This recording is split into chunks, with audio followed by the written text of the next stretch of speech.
네, 여러분 안녕하십니까? 기팔공 경영학 문제풀이 과정의 조여은입니다. 여러분들 오늘은요, 우리 경영학 일반 주제 중에 세 번째로 기타 내용들 함께 살펴보도록 하겠습니다.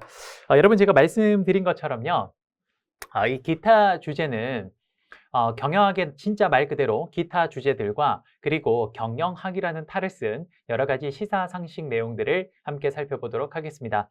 아무래도 이 기타 주제들은요, 그 주제 자체가 뭐 엄청나게 뭐 많은 것들을 있는 건 아니기 때문에 그래서 뭐 제가 일단 뭐 큰 틀을 설명드리기는 뭐 여기서는 좀 불필요할 것 같아요.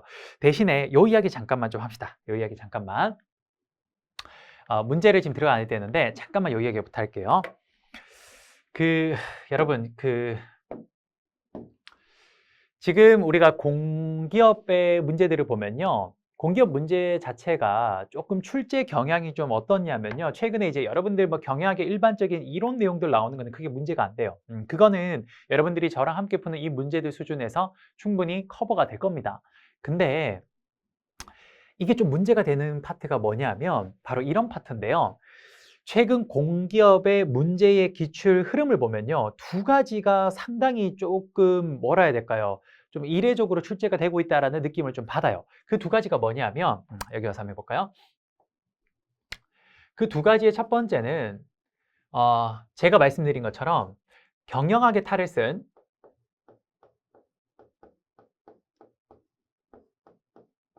시사상식 문제가 출제되고 있다는 겁니다.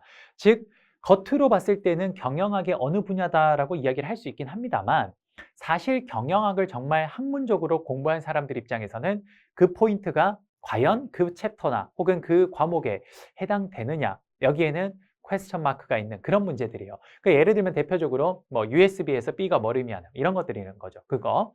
그다음 두 번째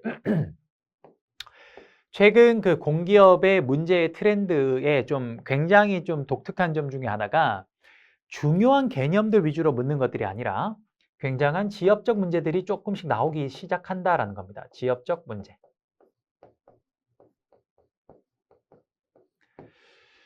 사실 경영학이라는 학문을 공부를 해본 사람이라면 응당 경영학의 문제가 예를 들어서 한 25문제 혹은 많게는 50문제 정도 구성이 된다면 거기에서 어느 파트에서 어느 정도가 뭐가 나와야 될지가 사실 머릿속에 좀 그림이 그려져요.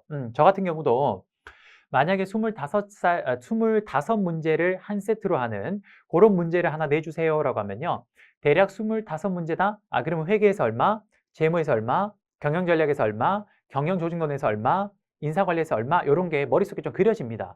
그리고 각각의 비중들을 머릿속에 그려지고 그 비중 안에서도 어느 파트를 물어봐야 될 것인가 이런 것들이 사실은 어느 정도 머릿속에 체계가 좀 잡혀 있긴 해요. 그러니까 저처럼 교수님들보다 한참 지식이 떨어지는 사람도 문제를 출제를 한다면 그 정도의 어느 정도 계획이 머릿속에 그려지는데 뭐 그런 거에 사실상 거의 달인이라고 불리는 교수님들은 당연히 저보다 훨씬 더 머릿속에 그런 문제 출제에 대한 기준점과 어떤 체계가 정확할 겁니다. 그렇죠? 그래서 과거에 이제 모든 것들을 이제 저희가 그 강사들이 이제 강의를 할 때는요. 그런 것들에 좀 기반을 해서 실제 예상 문제도 만들고 파이널 모의고사도 만들고 했습니다. 그러다 보니까 사실 중요한 문제들이 좀 비슷한 것들이 자주 나와요. 근데 중요한 건 최근의 문제들을 보면 물론 이게 완전히 지금 뭐 전체 25문제 중에 압도적으로 비중이 높다 이건 아니에요. 뭐 예를 들어서 이런 문제가 비중 자체가 아직까지 그래도 한 10에서 한 20% 정도 요 사이인 것 같아요. 좀 제가 봤을 때 20%도 좀 많은 것 같고 한 15%요. 요 정도가 적당한 선인 것 같은데 전체 문제 비중에서 따졌을 때는 그렇게 큰 비중은 아직 아닙니다. 맞죠? 그런데 자, 한번 잠깐만 생각해 봅시다. 시사상식 문제가 왜 나오는가? 사실 요건 저도 약간 불만이에요. 요건 저도 좀 불만입니다. 물론 출제 의원들의 어떤 의도를 어거지로 좀 끼워 맞춰서 제가 한번 해석을 해보자면 경영학이라는 학문은 경제학이라는 학문과는 좀 다르게 우리가 기업 현장에서 정말 사용이 되고 있는 학문이에요. 즉 무슨 말이냐면 경제학이라는 학문은요. 애초의 태생이 뭐냐면 애초의 태생 출발점이 바로 이론에서 출발을 해서 그렇게 해서 그거를 현실에 적용하는 학문입니다. 즉 경제학이라는 건 일종의 연역적 학문이에요. 그런데 경영학은 반대예요. 뭐냐면 어떤 이론이나 어떤 그런 것들이 체계가 먼저 생긴 게 아니라 일단은 기업 경영 현장에서 실제로 쓰이고 있는 여러 가지 노하우, 기법들이 있을 겁니다. 근데 자, 예를 들어서 A 기업이 어떠한 기법들을 써봤는데 그게 잘 괜찮아. 그래서 A 기업의 나름의 노하우예요. 그렇죠?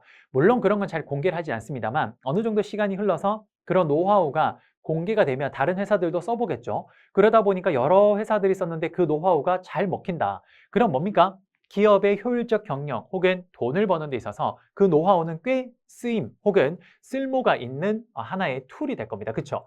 그러니까 그렇게 되면 그런 현장에서 쓰고 있는 과목의 그 노하우를 그거를 우리가 학문에서 가져옵니다. 그렇죠? 그렇기 때문에 경제학이라는 학문은요. 기본적으로 이론적인 철학에 근간한 이론적 체계가 먼저 만들어지고 그게 과연 현실에 맞을 것인가 적용을 하는 거라서 사실 경제학이라는 학문 자체의 변화는 정말 느립니다. 실제로 여러분들 우리가 지금 공기업을 준비하는 친구들이요. 그 경제학 시험을 볼 때 미시, 거시, 국제경제를 보는데 지금 현재 나오는 미시, 거시, 국제경제의 현재 지금 여러분 가장 최신판과 한 15년 전에 그 미시, 거시, 국제경제 책을 비교하면요. 사실상 우리가 지금 시험 보는 이런 원론 수준에서는 거의 변화가 없습니다. 왜냐? 이론 체계가 먼저 짜여졌기 때문에 논리 체계가 이미 거기 잡혀져 있는 거예요. 이걸 흔들 이유가 없는 거죠. 다만 이론은 이론일 뿐입니다. 그게 현실에 맞을지 안 맞을지는 그건 몰라요. 그렇기 때문에 경제학은 사실 경영학에 비해서 훨씬 실용성이 떨어지는 학문이라고 이야기를 많이 합니다. 제 말 이해되십니까? 근데 반대로 경영학은요. 가장 첫 번째 출발점이 이론 체계가 아니라 현장에서 그 과목이 그 기술이 쓰이고 있느냐예요. 왜? 그게 노하우로 쓰이고 있어야만이 학문에서 그 노하우가 그래도 생명력이 있다라고 생각을 해서 그걸 차용을 하는 겁니다. 그러다 보니까 경영학 교과서는요. 은근히 한 몇 년 안을 기준으로 책이 확확 바뀌어요. 왜? 과거에는 그 노하우가 쓸모가 있을지언정 현재는 그 노하우가 환경의 변화로 인해서 더 이상 노하우가 아닌 그런 기술도 있습니다. 그런 것들은 이제 더 이상 경영학이라는 학문에서 차용하지 않는 거예요. 그럼 어떻게? 그 교과서에서 빠지는 거죠. 제 말 이해되십니까? 그러니까 예를 들어서 이렇게 생각해 봅시다. 과거에는 스마트폰이라는 게 없었죠. 그러면 그 당시에 삼성에 애니콜이라는 그런 핸드폰 피처폰들이 있었거든요. 그러면 그런 핸드폰을 판매하는 데 있어서 나름의 마케팅 기법들이 있었을 텐데 그게 지금 현재에도 먹힐 거냐? 안 먹혀요. 그 당시에 여러분들 우리가 피처폰 시절 때만 해도요. 어떤 핸드폰이 잘 먹힌 시대였냐면요. 주로 제품들의 그래서 광고가 어떻게 나오냐면 제품의 성능에 초점을 맞춥니다. 그래서 막 가로 본능, 그 다음에 뭐 거기에 막 음악이 뭐 들을 수 있느냐, 이런, 그리고 카메라가 뭐 어느 정도냐, 뭐 이런 것들을 가지고 성능 체크를 중심으로 제품을 광고를 했어요. 그러니까 일종의 마케팅의 기법 중에 제품 중심의 마케팅을 추구했던 거죠. 그런데 그 노하우가 현재까지 쓰이냐? 아니요. 지금 여러분들 우리 썩은 사과 보면요. 제품의 성능에 대해서 단 하나라도 여러분들 광고하는 거 본 적 있습니까? 애플 광고를 보면요. 철저하게 제품의 감성과 디자인 중심으로 광고를 합니다. 그렇죠? 그리고 그게 정말 잘 먹혀요. 그렇죠? 그러니까 이런 식으로 어떤 그 경영 현장에서의 노하우는 환경의 변화에 따라서 그 노하우가 바뀔 수도 있습니다. 그러면 과거에 먹혔던 노하우는 과거의 경영학 교과서에서 차용을 할 수는 있으나 하지만 현재 그게 만약에 더 이상 차용되지 않는다, 쓰이지 않는다 현장에서 그럼 과감하게 교과서에서 버려집니다. 그리고 새로운 것들이 들어와요. 그래서 은근히 경영학 교과서는 3년 전 교과서와 현재 교과서를 비교해보면 차이 나는 점이 꽤 많아요. 그리고 거기에 사례도 상당히 많은 것들이 바뀌어 있습니다. 제 말 이해되십니까? 그래서 제가 이제 굳이 출제위원 다시 백투더 처음으로 한번 돌아가 봅시다. 처음으로 다시 돌아와서 왜 시사상식을 자꾸 낼까 고민을 많이 해봤어요. 그랬을 때 경영학이라는 학문 자체가 실용학문이고 그리고 경영학이라는 학문 자체가 범위가 워낙 넓다 보니까 그러니까 경영학 교수님들은 기본적으로 근저의 사고가 경영학도는 기본적으로 박학다식해야 된다라는 생각을 좀 가지고 계신 것 같아요. 그래서 이런 시사상식 정도를 한 번쯤은 물어봐 줘야 되지 않을까라고 그렇게 생각하시는 것 같습니다. 자, 약간 제 어거지일 수도 있어요. 그런데 어쨌든 우리는 그 시험 문제를 풀어야 되는 을입니다. 그러니까 그 문제를 출제하시는 분들의 의도를 좀 파악을 할 필요는 있거든요. 그러니까 저는 그렇게 생각을 해요. 왜 시사상식을 낼까? 그건 바로 경영학도는 박학다식해야 됩니다. 왜? 경영이라는 산업 분야의 그 모든 노하우들이 굉장히 실용적이기 때문에 그걸 알아야 쓸 수 있는 거예요. 그렇죠? 그래서 시사상식을 그래서 출제하는 게 아닐까라는 저의 그냥 생각이에요. 알겠죠? 그다음 오케이, 그러면 시사상식은 그렇다라고 인정해 줍시다. 근데 저는 개인적으로 조금은 싫어하는 파트 중에 하나예요. 그런데 이 두 번째의 현상이 왜 나올까? 이건 사실 좀 자명한 것 같아요. 뭐냐? 여러분도 잘 아시겠지만 지금 우리가 공공기관 쪽에 사람들이 지원을 엄청나게 많이 하고 있습니다. 그렇죠? 엄청나게 지원을 많이 하고 있다 보니까 그러니까 이제 아무래도 지원자들의 경쟁률이 높아지면요. 자, 경쟁률이 높아졌을 때 반드시 나오는 공통 현상이 하나 있습니다. 그게 뭐냐면요. 경쟁률이 높아지죠? 그럼 시험의 난이도는 갈수록 올라갑니다. 대표적인 예가 여러분들 혹시나 관심 있는 직업일지 모르겠는데 공인노무사라는 시험이 있어요. 이것도 나름 이제 공인된 그런 직업 중에 하나인데요. 공인회계사처럼 공인노무사라는 시험이 있는데 이 시험이 불과 한 몇 년 전까지만 해도 그렇게 직업적으로 엄청난 인기를 끌었던 그런 직업은 아니었어요. 물론 노무사라는 직업 자체는 예전부터 있었고 여전히 중요한 업무입니다. 하지만 법대라는 거 그리고 변호사라는 그 직업 자체를 갈 수 있는 로스쿨 이전에 그런 루트들이 우리가 사시를 통해서 갈 수 있다 보니까 저렴하게 그러다 보니까 이제 노무사라는 직업은 사실 변호사의 그 여러 가지 영역 중에 하나의 그 부분에 해당되는 거기 때문에 그래서 이제 예전에는 노무사라는 직업 자체가 엄청난 인기를 하진 않았어요. 그러니까 지원자가 엄청나게 많지는 않았습니다. 쉽게 말하면. 근데 이제 그 사시가 사라지고 그리고 이제 로스쿨이 워낙 비용이 비싼데 근데 막상 그렇게 해서 나와도 사실 변호사가 돼도 큰 의미가 없는 경우가 좀 있다 보니까 리스크가 너무 큰 거죠. 큰 돈을 지급을 했는데 근데 막상 나와서 그 정도 이상을 못 버니까 문제가 좀 되고 있습니다. 그렇죠? 그래서 많은 친구들이 요즘은 로스쿨을 바로 안 가고 변호사의 일부 영역 중에 하나인 노동법과 관련된 전문가 시험이 바로 노무사예요. 그래서 이쪽 파트로 사람들이 엄청나게 몰리고 있습니다. 심지어 제가 지금 그쪽에서 강의를 하고 있는데 그쪽에서 경영학 역시 강의를 하고 있는데요. 저희 반에는 일본에서 박사학위를 받고 오신 분도 계시고요. 그 다음에 중국에서 박사학위를 받고 오신 분도 계세요. 그러니까 박사학위를 받으신 분이 그 시험을 지금 다시 치는 겁니다. 대단하죠. 그래서 근데 그 시험에 그걸 보면요. 과거의 기출문제 시험을 보면 과거의 시험과 현재의 시험의 난이도가 굉장히 차이가 납니다. 왜 그러냐? 지원자가 많거든요. 네, 경쟁률이 어마무시하게 높아졌어요. 네, 그래서 기본적으로 경쟁률이 높아졌을 때 공통적인 현상은 뭐냐? 그 시험이 난이도가 올라갑니다. 그러면 여러분 우리 경영학의 시험에서 난이도를 올릴 수 있는 방법은 크게 두 가지가 있어요. 자, 그 두 가지가 뭐냐? 바로 첫 번째가 이거예요. 지역적인 문제를 내는 거예요. 경영학의 여러 주제들 중에 그 각각의 주제 중에 우리가 중요하다고 생각하는 문제 말고 저기 구석에 있는 거 있죠. 그런 것들을 내는 거예요. 그러면 사실 굉장히 어렵거든요. 우리가 그 정도까지 공부를 하기가 사실 쉽지 않습니다. 그렇죠? 그래서 첫 번째는 이런 지역적인 문제를 내는 거고요. 두 번째는 어떠냐면요. 두 번째는 경영학에서 특수 경영학 과목이라고 불리는 게 그게 바로 회계랑 재무입니다. 회계랑 재무는 철저하게 수학과 관련된 수와 관련된 것들이 많이 나오다 보니까 상당히 좀 많은 친구들이 어려워해요. 그러다 보니까 출제위원분들도 이 사실을 알고 있습니다. 여러분들이 회계랑 재무를 되게 싫어한다는 걸 알고 있어요. 그래서 이 경영학의 시험의 난이도를 높일 수 있는 좋은 두 번째 방법이 뭐냐? 그게 바로 회계와 재무의 비중을 높이는 겁니다. 이런 거예요. 이런 거. 이해되세요?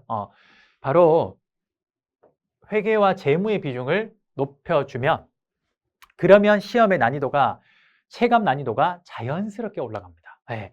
그런데 잘 봐요. 여러분도 아시겠지만 일부 공기업 같은 경우는 아예 출제 범위에서 회계랑 재무가 빠져 있는 것도 있어요. 그렇죠? 그러면 아무리 난이도를 높이고 싶어도 이 과목들이 다 빠져 있으니까 난이도를 높이기가 힘듭니다. 그러니까 어떻게 하냐? 그렇죠. 이게 나오는 거예요. 이게. 네. 제가 분석을 해보니 그런 나름의 결론을 좀 내렸어요. 그러니까 지금 결국 지역적인 문제가 많이 나온다라는 건 여러분들한테 뭘 반증하는 거냐면 그래요. 바로 저게 많이 나온다라는 건 가장 큰 거는 바로 여러분들이 그만큼 지원자가 많이 늘어나서 그래서 경쟁률이 올라가고 있다라는 겁니다. 근데 이건 뭐 제가 말하지 않더라도 여러분들이 너무나 잘 알고 있잖아요. 그렇죠?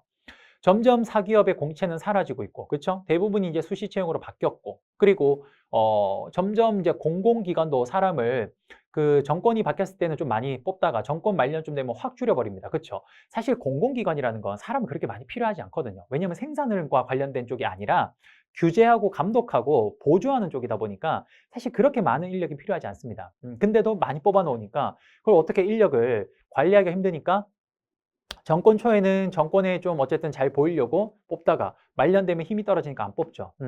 그러니까 그런 이제 현상들이 발생하면서 점차 그쪽으로 사람들이 많이 몰리는 겁니다. 이게 이제 문제가 되는 거죠, 사실은. 근데 어쨌든 그건 뭐 이제 정책적인 문제니까 그건 이제 정말 이제 뭐 정치인들이나 뭐 관료인분들이 이제 풀어야 될 문제고 우리는 어쨌든 여기 들어가는 게 문제니까 결국 우리는 이 부분에 어느 정도 해결을 좀 할 필요가 있다라는 겁니다. 알겠죠?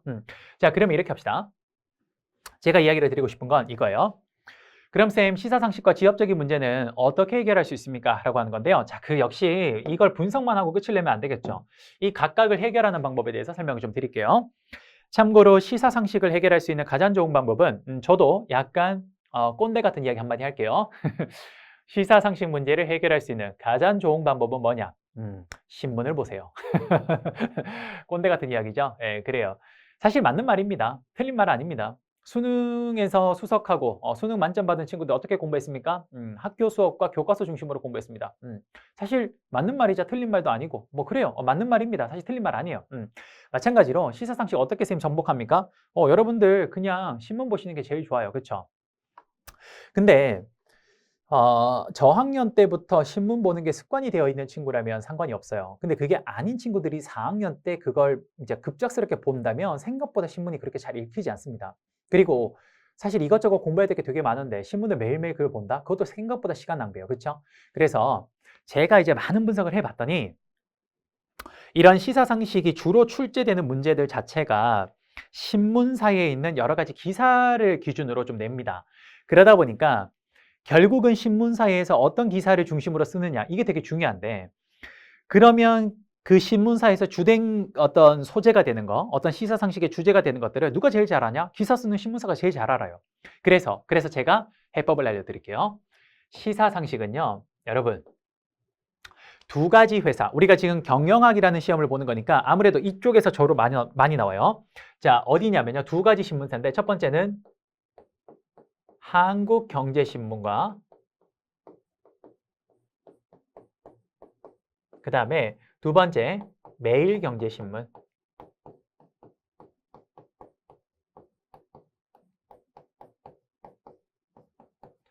요 두 개의 회사의 기사 내용이 제일 중요합니다. 왜? 우리는 경영하기 때문에 상경결이라서 경제신문이 특히나 일반 신문보다 좀 더 유용한데요.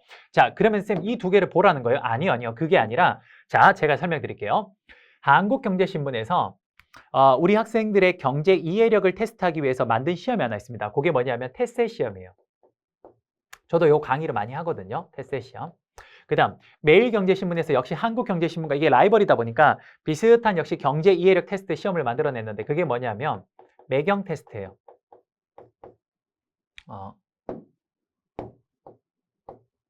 왜 안 지워지죠? 오케이.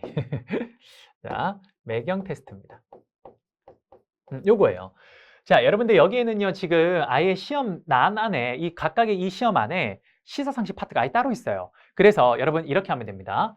한국경제신문이라고 네이버에 한국경제신문 죄송합니다. 다시 네이버에 여러분 우리 녹색창에다가 테셋이라고 쳐보세요. 테셋 이거 이 테셋이라고 치면 그러면 한국경제신문에서 운영하고 있는 테셋 홈페이지가 나올 거예요. 그럼 거기를 들어가요. 들어가면 홈페이지 살짝 밑으로 내리면요.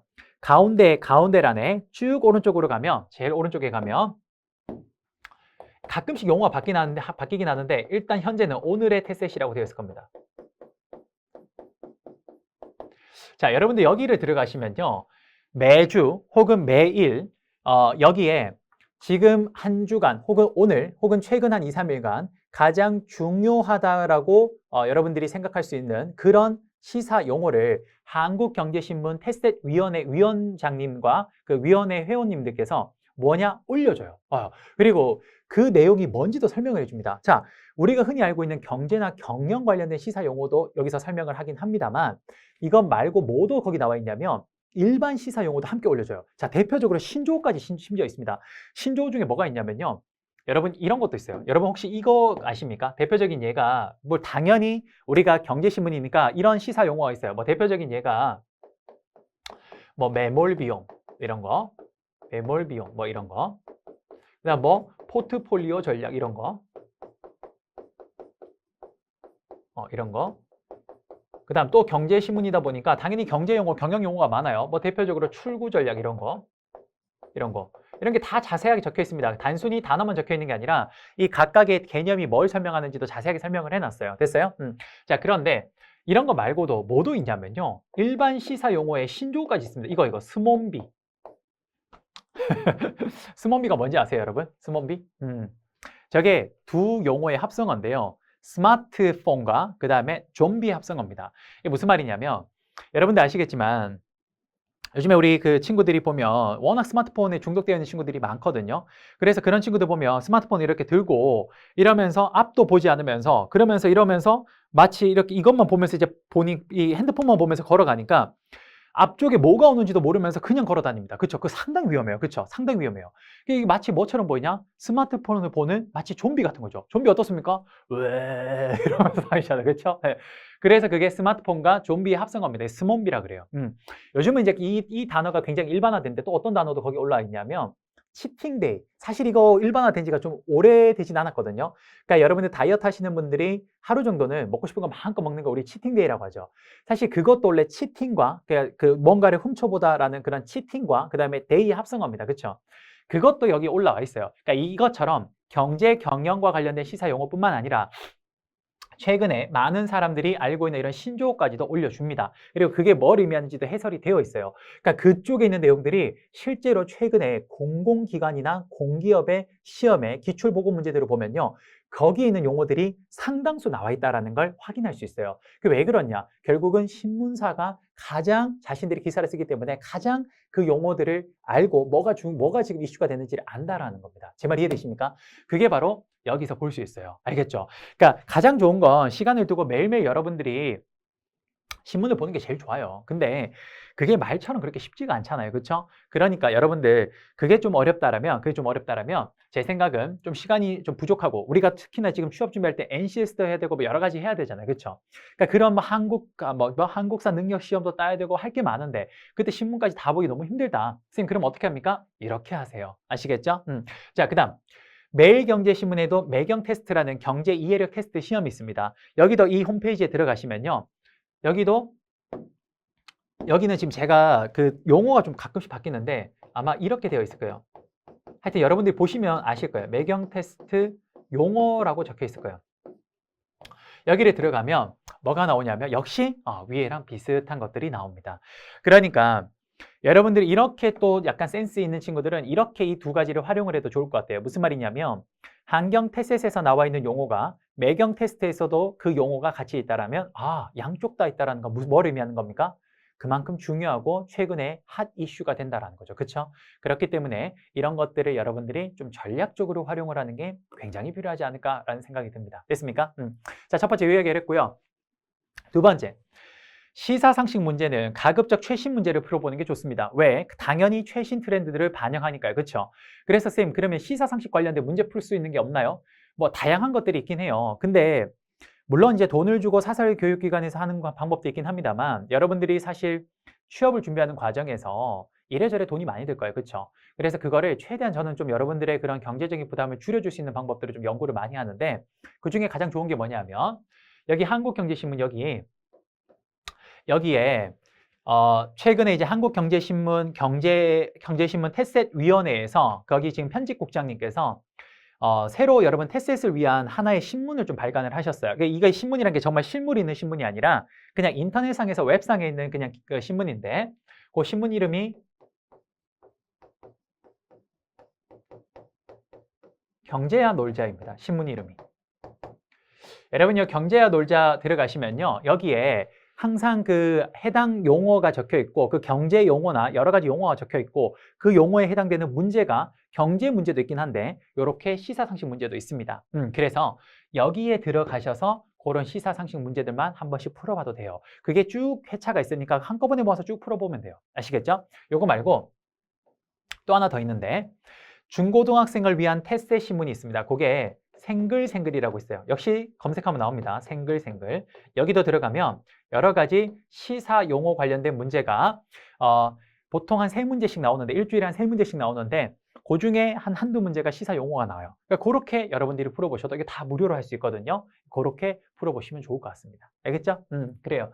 실제로 최근에 모 공기업의 그 기출 보고 문제를 보면 요 생글생글에 있는 문제랑 거의 유사한 문제들이 몇 개 출제된 경우도 있어요. 그러니까 여러분들이 여기 있는 내용을 함께 정리를 해 두시면 너무 좋지 않을까라는 생각이 듭니다. 됐습니까? 그래요. 자, 그러면 정리 한번 해봅시다. 오늘 우리는 요 이야기를 좀 했어요. 물론 이제 본격적으로 안에 들어가서 이제 문제를 풀 건데, 경영학의 일반에서 세 번째 기타 주제들은 뭐냐면 정말 말 그대로 첫 번째 뭡니까? 경영학의 기타 주제들, 경영 정보 시스템, 그 다음에 뭐 경영학의 여러 가지 또 뭐 있습니까? 잡주제들이 있어요. 뭐 기업의 사회적 책임이란 무엇인가 뭐 이런 것들이 있거든요. 그리고 국제 경영학 이런 거, 그 다음에 또 뭐 있습니까? 여러 가지 기업의 그 좀 결합 형태, M&A 관련된 뭐 이런 것들. 굉장히 좀 마이너한 게 좀 그런데 어쨌든 좀 작은 범위의 영역들의 그 과목들이 좀 있습니다. 그런 것들이 여기 다 모아놨고요. 그 다음 두 번째는 말씀드린 대로 경영학의 탈을 쓴 시사상식 문제들이 있어요. 저것도 좀 많이 넣어놨어요. 그러니까 그것들이 다 있는데 그럼 왜 이런 문제들이 최근에 공기업에서 많이 나오냐? 그럼 바로 제가 이야기했죠. 시사상식이 왜 나온다? 바로 저거는 아무래도 경영학을 출제하시는 교수님들 자체가 경영학도들은 기본적으로 박학다시켜야 된다. 어찌 보면 참 감사한 이야기이긴 한데 또 어찌 보면 너무 공부를 많이 해야 돼서 조금 교수님들이 원망스러울 때가 있긴 합니다. 그래요. 저도 이제 대학원 있을 때 교수님들이 가끔씩 너무 원망스러울 때가 많았어요. 이렇게까지 해야 되나? 그런데 어쨌든 해야 되니까. 그래요. 근데 우리 경영학 교수님들은 항상 우리 경영학도들을 항상 박학다식하게 키워주시려고 그래서 이런 문제들을 많이 내는 것 같아요. 근데 이런 문제들은 그럼 어떻게 대응을 해야 되냐? 이쪽에서 한국경제신문에서 지금 활용하고 있는 테셋이라는 곳, 그 다음 매일경제신문에 있는 매경 테스트, 여기에서 여러분들이 꼭 좀 정리해 주시면 좋겠고요. 그 다음에 이제 최근에는 공기업 관련해서 지원자들이 많이 늘어나다 보니까 경쟁률이 너무 높다. 그래서 그 경쟁률이 높을 때에는 필연적으로 시험의 난이도가 높아질 수밖에 없다. 그러면 그 논리의 어떤 차원에서 경영학에서 시험의 난이도를 높이는 방법은 뭐가 있습니까? 라고 했을 때 전통적으로 경영학이라는 이름을 가지고 출제됐던 모든 공인기출 문제들을 다 분석해보면 경영학이라는 학문을 가지고 출제 난이도를 높일 수 있는 가장 좋은 방법은 두 가지다. 첫 번째, 개별적인 과목들의 아주 구석에 있는 지엽적인 문제를 출제하거나 아니면 기본적으로 경영학을 공부하는 친구들이 가장 싫어하는 회계랑 재무라는 저 숫자, 저거와 관련된 과목을 좀 비중을 넓히면 되는 겁니다. 그러면 일반적으로 회계 재무를 같이 출제를 한다면 이쪽 비중을 높여서 난이도를 높였다 낮췄다 해요. 실제로 군무원이라는 시험에 군수직의 경영학이 있는데요. 제가 그것도 강의를 하는데 그 군무원 군수직 경영학을 보면 난이도 조절을 좀 어떻게 하냐? 요 2번으로 많이 합니다. 회계나 재무 비중을 확 높여버리면 학생들이 그 애는 거의 불이 타다. 완전 불지옥이다. 이렇게 얘기를 하고요. 반면 이걸 좀 비중을 줄이고 좀 다른 것들을 많이 내면 요번엔 좀 비교적 평이한데 라고 합니다. 사실 그렇게 큰 차이는 없는데 그 시험을 치르는 수험생 입장에서는 그 차이를 상당히 크게 느낀다라는 거예요. 제 말 이해되십니까? 그래요. 그런데 공기업의 문제가 뭐냐? 여러분들이 이제 주로 보는 일반적인 공기업들은 회계 재무를 안 보는 곳들이 많다라는 겁니다. 그렇죠? 그러다 보니까 이런 지엽적인 문제를 위주로 시험의 난이도를 높이고 있다는 겁니다. 가장 대표적으로 여러분 그 회계 재무가 나오지 않으면서 지엽적인 문제가 좀 나오는 데가 어디예요? 그게 코레일 같은데요. 여러분 코레일은 진짜로 이 회계 재무를 거의 내지 않고 다 이제 다른 경영학의 일반적인 주제를 내죠. 우리가 지금 배우는 경영학 일반 주제, 경영 전략, 생산 운영 관리, 마케팅, 인사, 요렇게, 그 다음 경영 조직, 요렇게 내거든요.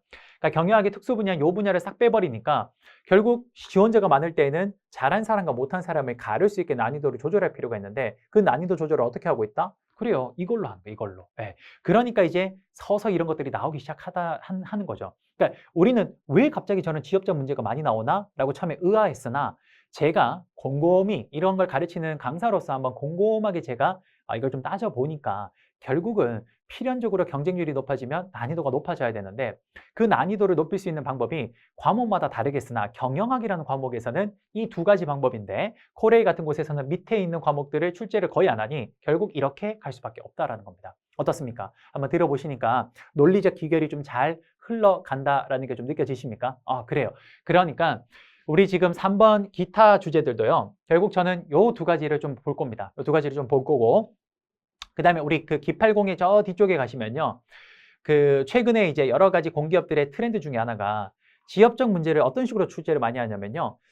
다음 중 보기에서 맞는 것은 모두 몇 개인가? 이렇게 나오는 경우가 있어요. 그냥 가나다라마. 쉽게 말해서 이거는 말이조와 객관식이지 거의 주관식이나 다름없거든요. 맞고 틀리고를 정확히 알아야 되니까. 그쵸? 그러니까 이런 식으로 저 구석에 있는 문제라기보다는 좀 중요한 문제들을 내되 그것들을 정확하게 워딩을 모르면 틀리게끔 이런 것도 사실 어찌 보면 좀 지엽적으로 만드는 거죠. 문제 자체를. 난이도를 높이기 위해서. 그러니까 그런 것도 나오니까 그런 최근의 트렌드도 우리 기팔공에 다 반영을 했으니까 거기에서도 한번 나중에 풀어보도록 하죠. 오케이?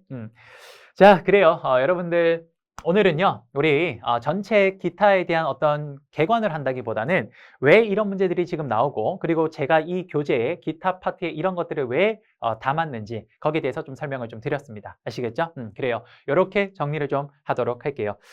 여러분들 너무 고생하셨고요. 이번 시간은 여기에서 마무리하도록 하겠습니다. 다음 시간에 우리 기타 영역의 첫 번째 기출 변형 문제 파트부터 한번 다시 문제 풀어보도록 할게요. 여기 파트는 아무래도 여러 가지 기타 잡주제들이 다 모여 있다 보니까 기출 변형 문제랑 출제 예상 문제들이 생각보다 좀 많아요. 그래서 해당 내용들을 하나하나씩 풀어보면서 또 그중에서 우리가 좀 경영학적으로 한 번쯤은 돌아봐야 되는 개념들이 있다면 함께 정리해 보도록 하겠습니다. 여러분 정말 수고 많으셨고요. 저는 다음 시간에 다시 찾아뵙도록 하겠습니다. 여러분 감사합니다.